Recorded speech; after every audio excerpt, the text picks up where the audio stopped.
Sovereignty and true will. Sovereignty is defined as absolute, supreme, and unlimited power. There is no power higher than the individual who has attained the sovereign state. The sovereign individual who claims their divine right is the source of their own laws. There is no other power higher than the sovereign. There is no other who can issue commands to it. The sovereign is hence above law, being the source of law. But what then is this law? Answer: the law of true will. True will is the calling. It is the law. This law, true will, which the individual serves, is also the purpose for which the individual exists.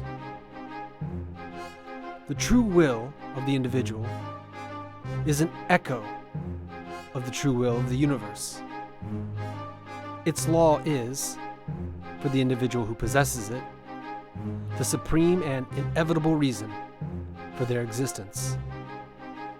This law, then, is also the most absolute liberty, as it gives freedom from the illusion of being something you're not, while granting the sovereign the ultimate authority in their own life.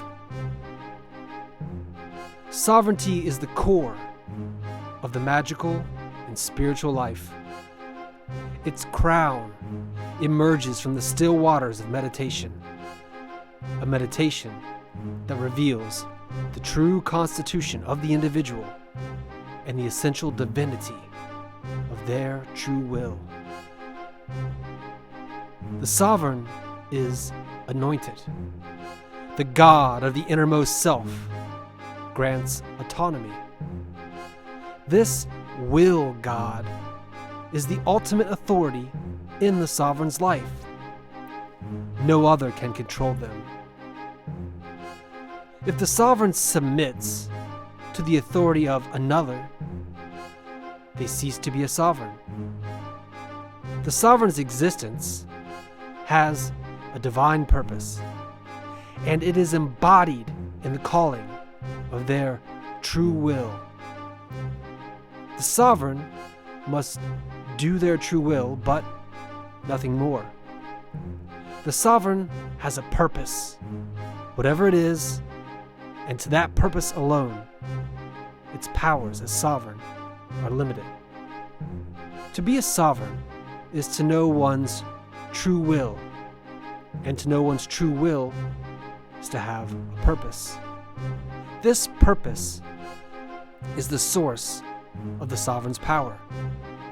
The sovereign, who possesses powers, also possesses duties.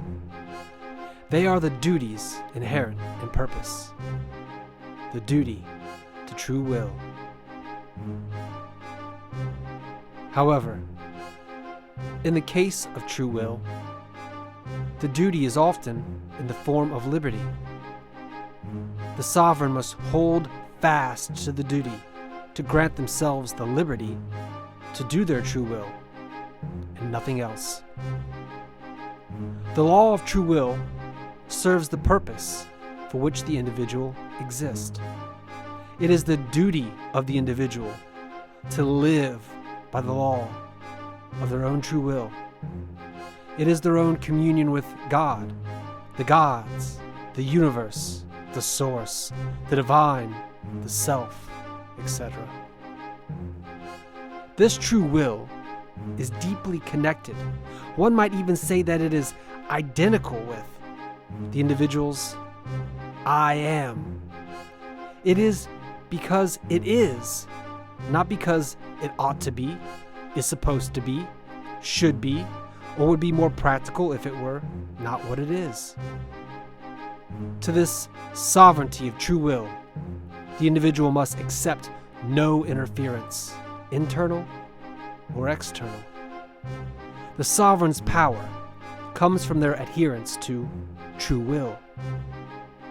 Once off that path, they are no longer a sovereign, just another fool wandering aimlessly in the world.